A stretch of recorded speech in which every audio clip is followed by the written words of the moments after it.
అయ్యో మన భోగిలు విడిపోయాయి.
నిన్ను తలుచుకుంటే చావును తలుచుకున్నట్ట.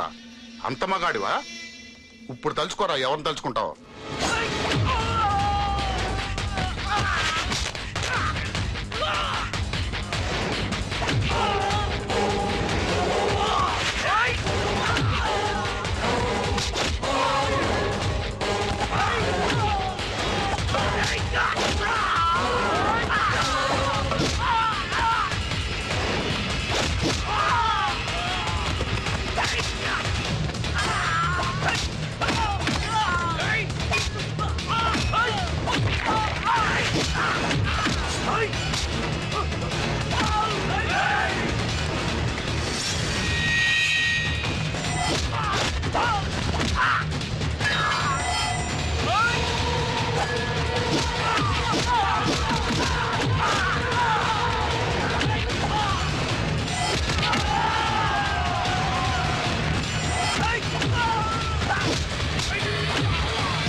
నా గురించైనా ఒకసారి ఆలోచించు ప్రకాష్. ఇప్పుడు నా ఆలోచన, ఆవేశం అంతా పార్థుగాడి చావు గురించే. ఆల్రెడీ నా మనుషులు వెళ్ళారు. 5 నిమిషాల్లో వాడిని కాదు, వాడి శవాన్ని తీసుకొస్తాను.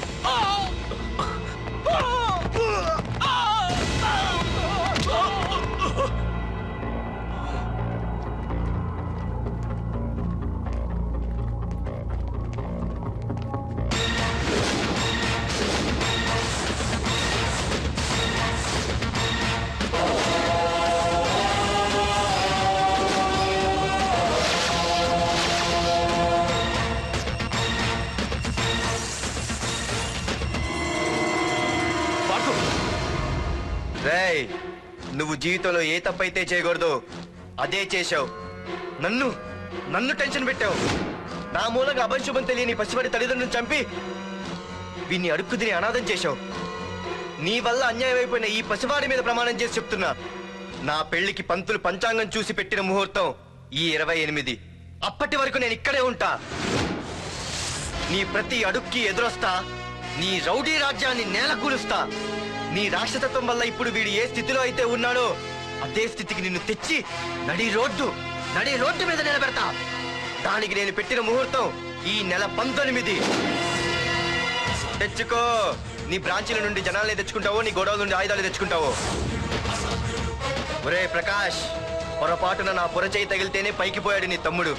అదే నే మనసు పెట్టి పిడికిలి బిగించి కొట్టానంటే పునర్జన్మ లేకుండా పోతావు.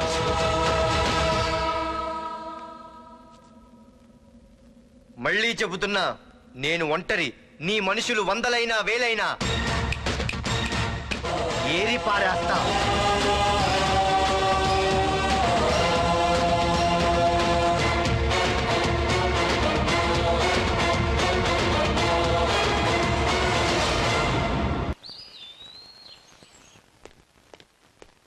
నాన్న పార్థు ఏం నాన్న నేనింత టెన్షన్ పడుతుంటే నువ్వే మాట్లాడవేంటి? పార్థు తనని నమ్ముకున్న వాళ్ళని టెన్షన్ పెట్టడు, తనతో పెట్టుకున్న వాళ్ళకి టెన్షన్ పెడతాడు. అవునమ్మా, ఒక్క ప్రకాష్ కాదు, 100 మంది ప్రకాష్లు అడ్డొచ్చినా వాళ్ళంతు చూసి పెట్టిన ముహూర్తానికొచ్చి నీ మెళ్ళో తాళి కడతాడు. రేయ్, ప్రకాష్ మనుషుల్ని ఎవరో బాగా చెదగొట్టారంట తెలుసా? అవునా? అవును. ఎవరో గాని కనిపిస్తే దండం పెట్టాలన్నా.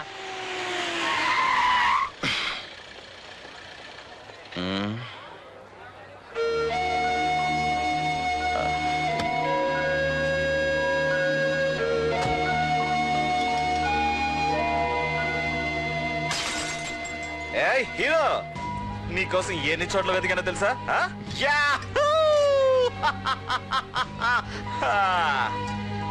ఏంటి ఏంటలా చూస్తున్నారు?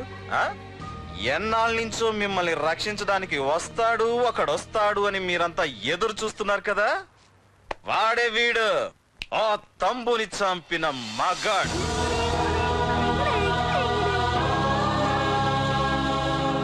అంతేకాదు, ఈ రోజు ఆ ప్రకాష్ గాడి ఇంటికి వెళ్ళి వాడి మనుషుల్ని ఎరగొట్టి నిలబెట్టి వాడికి వార్నింగ్ ఇచ్చి తిరిగి వచ్చిన ఏకైక మోనగాడు ఈ పార్థు.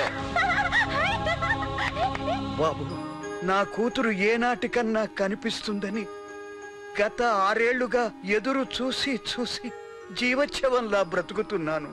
నిన్ను చూశాక నా కూతురు కనిపించలేదనే బాధ లేదు. ఇక నుండి ఏ తండ్రికి నాలాంటి పరిస్థితి రాదు అని ఆనందంగా ఉంది బాబు. అన్నయ్య, నేను రోజు ఈ డిబ్బీలో డబ్బులు వేసి దేవుణ్ణి కోరుకుంటాను, మా నాన్నని చంపి నా తంబుకని చంపేమని. కానీ ఇది ఇవ్వాల్సిన దేవుడికి కాదు, నీకు.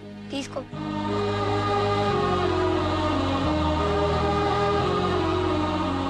అలాగా ఆశ్చర్యపోతావేం బాబు?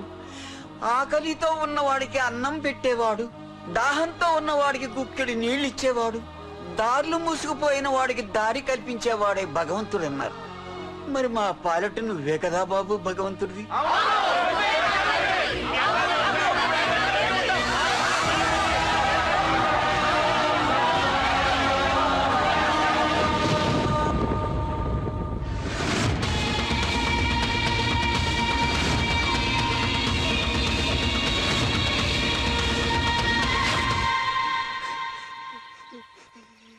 ఏంటి రచన, ఏమైంది? ఏమైందిరా? ఎందుకు ఏడుస్తున్నావు? ఏమైందిరా? అన్నయ్య, నీ గురించి తెలియదని ఎంత బ్రతిమాలినా వినకుండా అమ్మ నాన్నల్ని దారుణంగా చంపేశారన్నయ్య. వాడు ఎంత బ్రతిమాలినా వదలకన్నయ్య. లేదురా, వదలకు. వదలు. వదలకన్నయ్య. నీ ఉండగా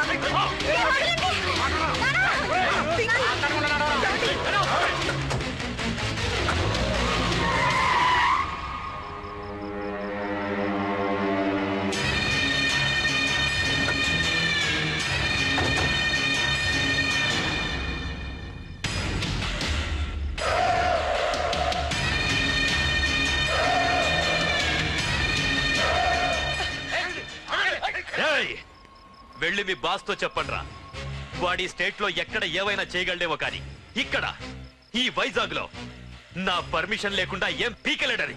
ఇంకోసారి నా వాళ్ళని ఏమైనా చెయ్యాలనుకుంటే వైజాగ్ వచ్చిన ఏ ఒక్కడు కూడా హైదరాబాద్ తిరిగి వెళ్ళడు. వెళ్ళండి.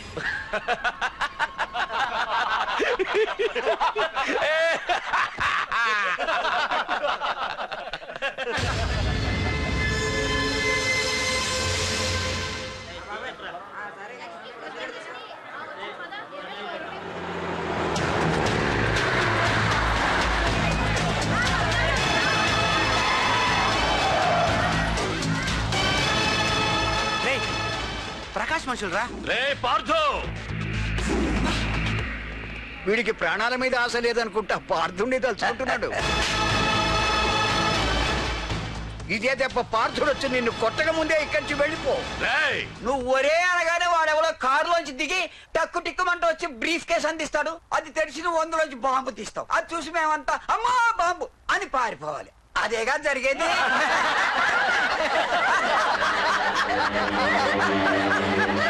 జీవి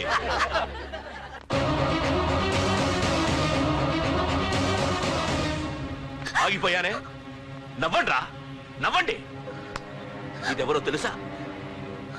పార్థుగాడి ప్రియురాలు. ఇక్కడ దీనికి నిప్పంటిస్తే ఎక్కడున్నా పార్థుగాడికి మండుతుంది.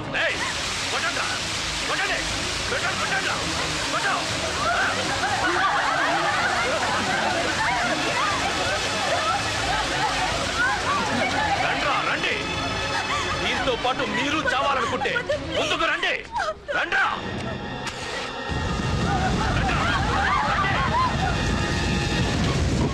పార్థు, నేను 10 అంకెలు లెక్క పెట్టే లోపు నువ్వు మగాడివైతే నీ ప్రియురాల్ని కాపాడుకో. లేదంటే ఈ మంటల్లో పడి మాడి మసైపోతుంది. 1 2 3 4 5 6 7 8 9 10.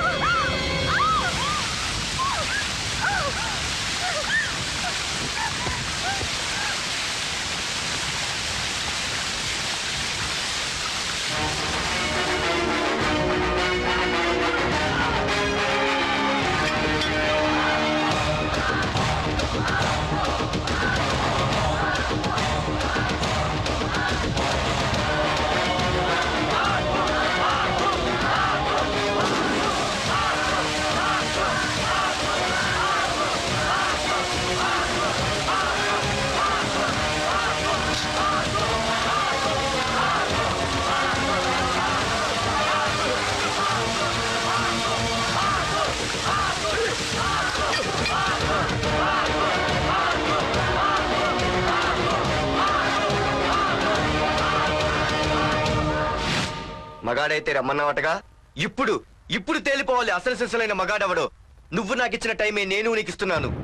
నేను 10 లెక్క పెట్టే లోపు నీకు నన్ను చంపుకునే దమ్ముంటే చంపుకో. అదే 10 దాటిందంటే నా ధైర్యం గురించి నీకు కొత్తగా చెప్పక్కర్లేదనుకుంటా. 1